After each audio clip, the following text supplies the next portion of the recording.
Hello, and welcome to Port of Entry Live. We are here tonight for a special edition of Port of Entry. These live events that you are seeing right now are real time interviews with fronterizos, fronterizas, people who live or have been shaped by the wall and the border, whose lives and work have been influenced by living at this really complex, radical, beautiful place where the US and Mexico meet. I'm Alan Lilienthal, the host of Port of Entry, the podcast from KPBS about the podcast about the border from KPBS and PRX. You know, this is real time. You're witnessing how we make it. Sometimes we go back and do it again, and that's how making podcasts works. First, before we get into the interview, some housekeeping. If you have any questions during this interview that may come up as I'm talking to our interviewee, you can use the chat box on YouTube. You type in your comments and the questions as we go, and at the end, we'll try to circle back and answer any questions y'all might have had. So this evening, we're talking to a very talented cross-border photographer. You know, I think these days, where in a time where everyone's a photographer and we see so many pictures all the time, it takes someone with a real compassionate eye and skill to take pictures that move us, that make us feel things. And I think Yvonne Venegas does that very well. These days, you can find her on high-end fashion shoots for brands like Gucci, or exploring caves and deserts while photographing traditions of indigenous people of Mexico, or photographing famous actors and beloved local artists like San Diego artist Jean Lowe. Yvonne is based in Mexico City now, but she began her career right here at the border in Tijuana and San Diego. Yvonne, welcome to Port of Entry, and thank you for sharing your time tonight with us. No, thank you guys for having me. I'm so happy. Hmm. How are you feeling tonight? You're in I'm Mexico City. feeling Mexico City, my city, where I'm living now for 12 years. Yeah, it's exciting, but it's always exciting to talk about the border and about life there. Mhm. I'm so happy to talk Endlessly to you. fascinating topic. So we're gonna get right into it because we have 30 minutes. So we're gonna dive right into the deep end of the pool. you're a you're a busy photographer. Obviously, you have a job right after this shoot. Who works in both the commercial world and the arts world. But I want to talk about a personal photography project that you're working on right now. Mhm. It's a project called Mar de Cortés y un retrato familiar imaginado. I love the name, by the way. Sounds like almost like a Wes Anderson movie, but in Spanish. It does. And so you said that this project came from a desire to investigate your own family's history and roots, which I think is a really interesting way to use photography. And right now, you're investigating your grandfather, who was an Mhm. orphan. Can you tell us your grandfather's story and how you're using photography to kind of rediscover who he was? Well, photography always takes me places where I don't imagine I'm going to end up in. And to be honest, I had this. There was a lingering idea that my grandfather was orphaned, but I almost for. I feel like I didn't think of it for a long time. It wasn't something that we spoke about very much. It was kind of silenced. I think. I imagine because of his life, his he was orphaned at there was a hurricane in 1931 in Santa Rosalia, this little mining town in Baja California, right overlooking the Sea of Cortez. And he basically, when at the hurricane, took most of his family, and him and his younger brother survived. And then he started moving around. He grew up in San Diego. He actually came to finish secondary school in San Diego, and then went back to Santa Rosalia, got married, had my grandmother was from there as well. And then they had their first three kids there. One of them they lost, and then they came to Tecate and Tijuana. So his story was, I only knew about his story through what my mother has told me, but she didn't really talk to him a lot. Hmm. And my aunt now, I mean, when I started the research on this project, I started calling all my aunts to hear more about what they know, like more details about what they did. Did he speak French? Because his grandfather was French. He was a French Catholic priest. Hmm. And eventually he married a Yaqui woman, and I mean that's what I think, that's what we think, that he married a Yaqui woman. We still don't have his history quite clear, Hmm. but my aunts are helping me sort of kind of delve into this. And it's been a fascinating experience because I've been to the town. I'd never been there before, and now that I've been there, I start to meet the people in this small town of 8,000 people, and a lot of them remember the story of my grandfather, that when he Wow. became orphaned, it kind of hit on a lot of like 70-year-old women. Go like they're a little bit, my friend's grandmother it's a little bit kind of out there, like she's a little bit senile, but she remembered Hmm. my grandfather's event. It marked a lot of people, no? And he died very young. He was 56 when he died. So now my idea of this project is sort of to think about him, to honor him in a way, maybe I'm not exactly representing his descendancy. Hmm. I'm representing people sometimes that have nothing to do with him, but to me, anybody who walks or lives in this territory somehow is connected to him. No, So and yeah. no, go ahead. No, I'm just curious how this works. So you went to these towns, like where you heard stories of your grandfather, and you would photograph the people that Mhm. lived that you were talking to, kind of to like look deeper into their stories while photographing them. Well, basically what I'm trying to do is to create a visual experience of what my story would be. It's almost like a Got it. like a Western, like you said, like it's almost like a creating a script. You know, it's never. I'm not talking about. They're not telling me about their stories. We talk about it naturally. It's not something that I'm trying to learn in order to create the project. It's more performative than actually hearing people's stories. Like I'm actually looking for people who are actors or dancers or sort of the creative vein that exists in all of this area of Mexico. And basically, I mean, I grew up in this, in Tijuana, where there was no photography school. There was, a small classes, or maybe there was not, a real art school that I could go and study university at. It was like, so I feel very connected to people who are creative in these towns, no, in these small Hmm. towns, even though my town was a little bigger. But and I had San Diego as an option to go study. But I like But it to still feels like a feel. village. I feel you. Tijuana and San Diego still, even though they're large and larger by the day, they still have this village feel. Yeah. Like it feels small. Yes, exactly. Yeah, so the images that we're looking at are, things that I've been doing. This one, for example, is in La Paz. Like I Mhm. feel that I'm trying to connect the body to the landscape. So, for example, this woman is a dancer, and we went, I saw this place on a drive, and then I asked her and her friend to take me there, and I photographed her there, and I photographed her friend there. And basically I'm just trying to find the way to do it. It's really kind of like a learning experience, because I'm doing actual road trips. Like I'd never done road trips before. I'm a little bit nerdy, so I focus on something for a long amount, maybe 3 years or 4 years are usually what my projects last. And I like to sort of, it's all about that. So now I'm doing road trips, and I'm trying to find landscape that I like. I'd never done landscape before, but I feel that looking at the landscape is a way of healing something. Like Mm. there's something interesting about when you move around. You're driving, it's a discovery to me to sit in the Yeah. car and look at the landscape as it moves, as it drives. There's a sense of like joy and questions and all sorts of things that I never felt before. And Hmm. and I found a great how do you say, a wonderful travel partner, who's my brother.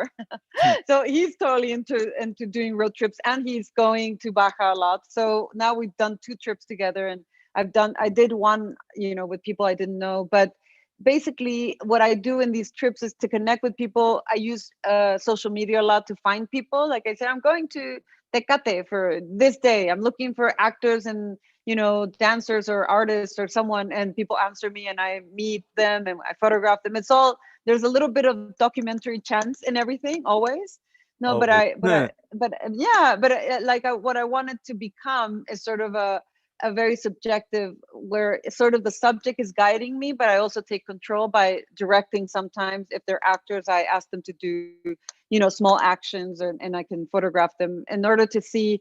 I'm very interested in the moving body, which is something that I've always been interested in, vulnerability. Now it's sort of transferring into the body. No, that's kind of Yeah, yeah, it sounds that's really interesting. It sounds like you use photography, like what you're saying. I like how you said it's like about healing, like going to see new landscapes and new vistas. You feel, I mean, it feels expansive, I'm sure. You like yes, you let go of the past and expand into new versions of yourself. So that's cool how you use yeah. photography.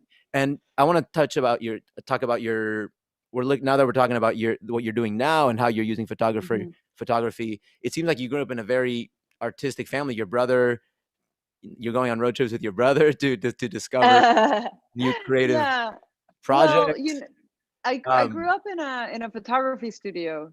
No, my parents are photographers, and that's basically. I mean, I never thought about it as art, to be honest. Like I always thought that being in this context was work.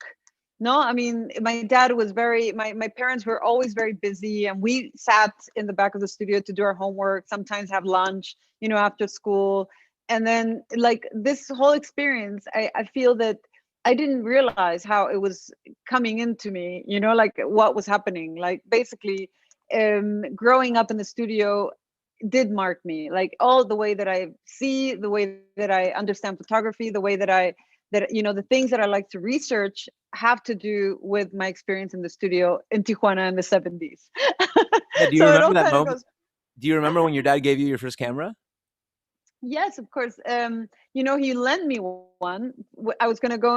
I was going to a Halloween party in high school, and in the first year of high school, and he lent me a Nikon FM2 to take because my costume was a tourist. I was a tourist. And I was in Hawaii, so I was looking like this Hawaiian shirt and sort of Hawaiian, and I took the camera and a hat, and then I started taking pictures of my friends at the party. And then after that, I started, my dad started lending it to me more to do pictures of school, like groups of friends, and then eventually the yearbook, I started doing pictures for the yearbook of high school, and I loved it. I didn't have to be in class all the time. I could go out and take pictures, and right away I realized that the camera was a good extension for me of just an excuse to be with people and to talk to them, because I'd always been a bit more, social, and I like people, and I was interested in just talking to all sorts of people. So the camera gave me always an excuse to, expand on that. So yeah, that was high school when my dad gave me the camera. Hmm. And it changed the whole course of your life. It seems like.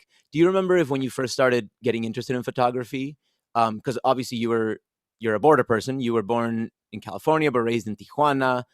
I'm sure the Yeah. border, like a lot of artists, especially in Tijuana, the border plays a huge role in how we choose to express ourselves. I'm curious how Yes. you remember some of your early border crossing Hmm. experiences when you were a kid and how maybe that shaped the way you express yourself. Yes. Well, I was born in Long Beach, California. I don't. I. Like a long. I don't know how long you've been in San Diego, but a long time ago, you didn't. In the 70s and 80s, you didn't even have to show a document. You just had to say U.S. citizen. So that to me, it get. I wasn't there for that. You were there. No, you weren't there No, for I've that. always had But to show basically, something.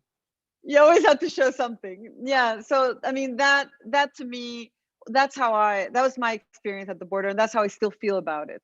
No, Mm, I'm never afraid of crossing. Now I have a global entry, and I have a US passport, and like going back and forward is always easy. There's an ease to it.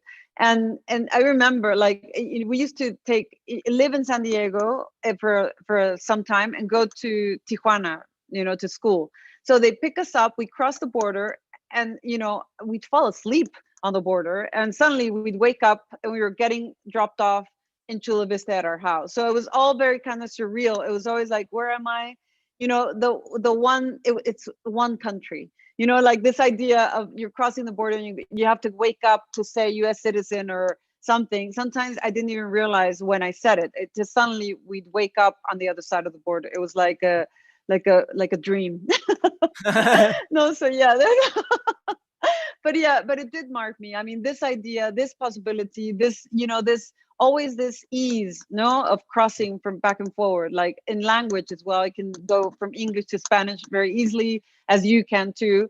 but everything to me, and my mother was always very kind of forward about making us look at the US as the way to go. Like, it was like, if you want to, when I wanted to study photography, she took me to San Diego to study at Southwestern College. Like, she would always say, like, don't study here because the school is better over there, so just go over there, kind of thing. So it was always like this ease. And I mean, I was, even when I was that age, like 16 or 17, when I started to study photography, I was like, cross the border to go to school. I mean, I don't know, it's like, isn't that complicated? I don't drive. And she's like, I'll take you, I'll take you, kind of thing. But anyway, it's like Wow. Yeah. No. There's definitely a surrealness to. No, I laughed when you said it felt like a dream, like you would fall asleep in one side and wake up in the other, and it's. I feel that sometimes when I cross awake, it's like, whoa, this is a portal into a completely different feeling city, and it's a and very wild thing that it's they're right next to each other.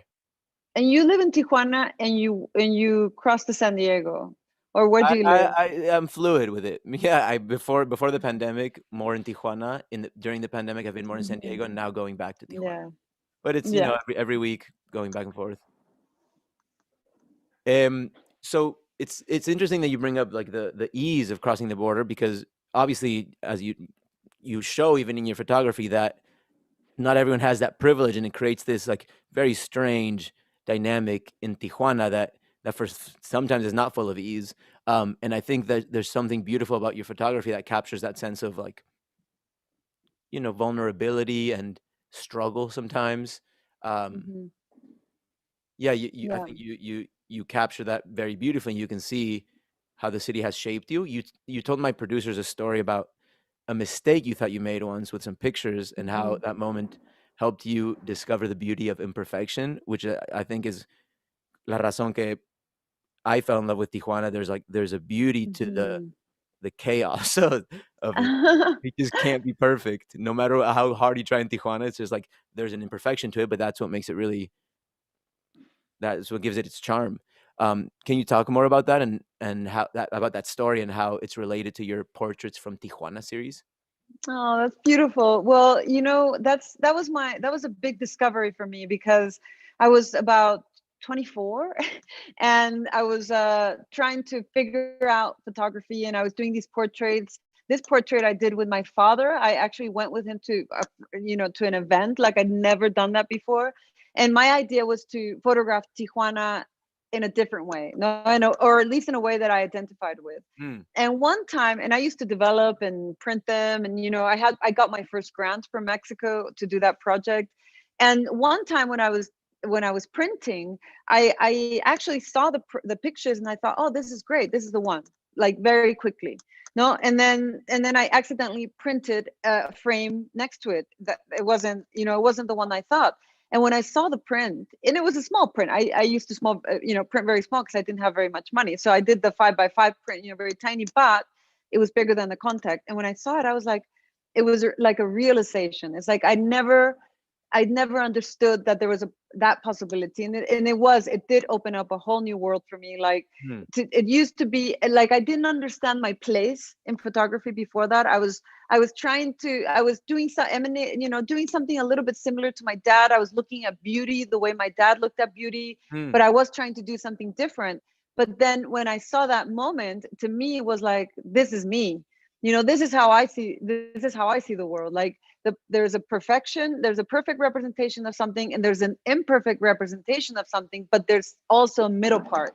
mm. There's beauty and possibility in something that's in movement, and it's always surprising. Like, you never know what's going to happen, you never know if it's going to come out.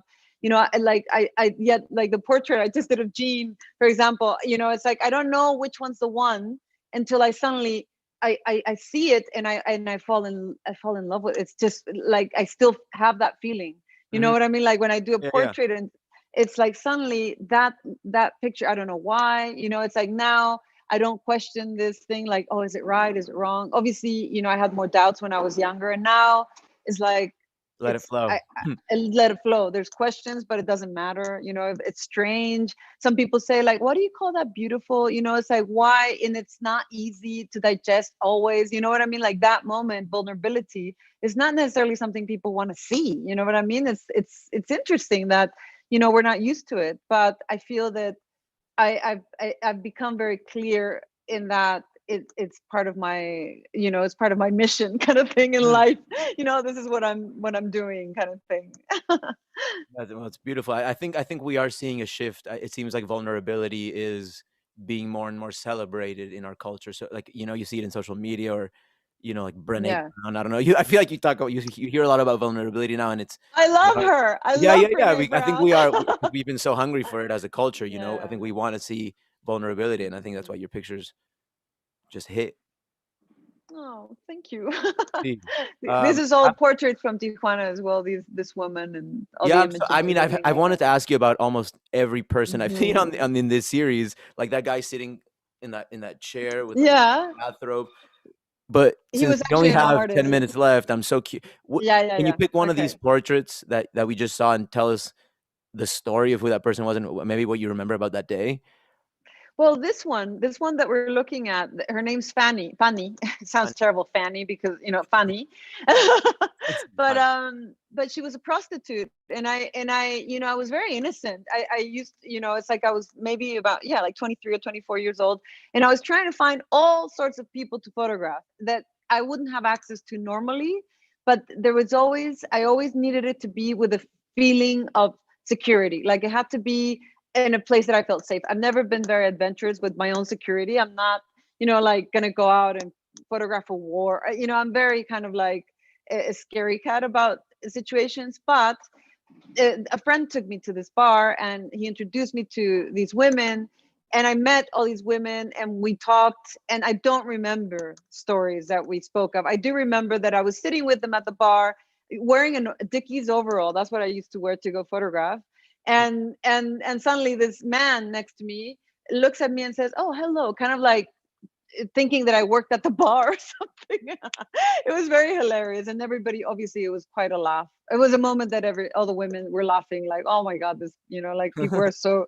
No, it was funny. I thought it was funny, Yeah, you can but see that the people you photographed for the series really like trusted you and showed a very honest side of themselves that they probably don't show to a lot of people.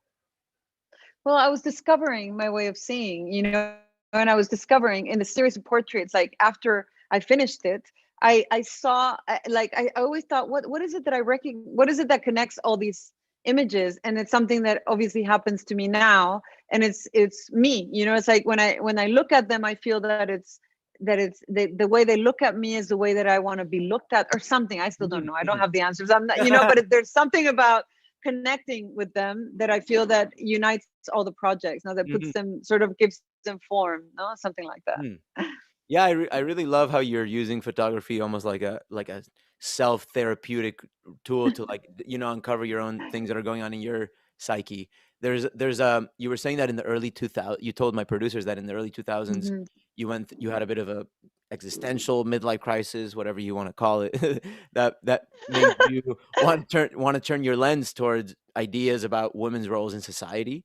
Can we talk about that series a little bit? It's Yes. called the most beautiful brides of Baja California.